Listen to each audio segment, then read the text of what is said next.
Hello ladies, gentlemen, and everybody else watching. My name's Eric, and welcome back to a brand new video here on the BioShockHub. Another day, another article. It's actually been quite a bit since we've had an article about BioShock 4, so let's dive into this one. BioShock 4 could use an antagonist like Frank Fontaine. And that's the title, obviously. If you'd like to check out the article for yourself, as always, I'll put it down in the description below. And with that being said, sit back, relax, and I hope you enjoy the video. Though details about BioShock 4 are limited, the game could obviously benefit from a strong antagonist. This is exactly what Frank Fontaine provides in the first BioShock title, and I agree, as Fontaine's intense charisma and utter ruthlessness helps define the experience of the first title. His legacy even weaves its way into BioShock 2, its various DLCs, and the expansions for BioShock Infinite, that being Burial at Sea Episode 1 and Episode 2, which I'd highly recommend playing if you have not done so. Speculation around BioShock 4 is plentiful and varied, with very little known about its plot, setting, or mechanics. However, BioShock's incredibly tense writing, of which Frank Fontaine plays an integral part, sets it apart from other titles in the series. While these games are certainly written well, many still view the original BioShock as the peak of the series, and I agree personally.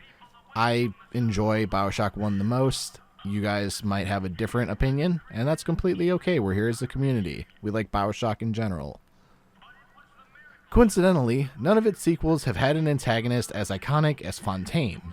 Of course, Frank Fontaine cannot be given all the credit for BioShock's critical reception, as the game's unique, tense atmosphere is a combination of the writing and the aesthetics. Still, he shows how important a memorable villain can be, which I completely agree. When you think of BioShock, you think of Jack, you think of Andrew Ryan, and, in my opinion, Frank Fontaine or Atlas.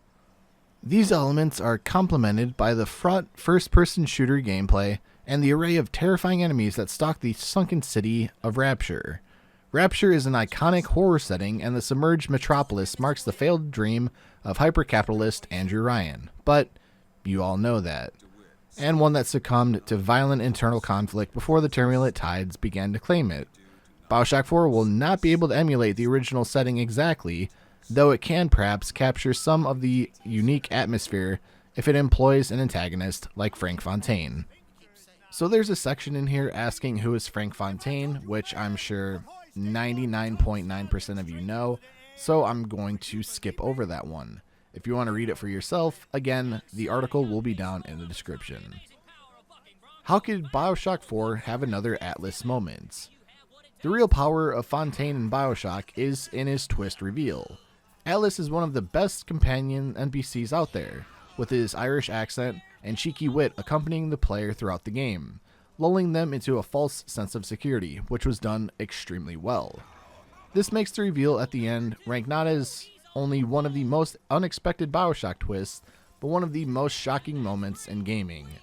Fontaine reveals how the player has been manipulated the entire time to get to this point, and not only is it shocking narratively, but it also makes some interesting points about the game's central themes. And again, that twist was done beautifully.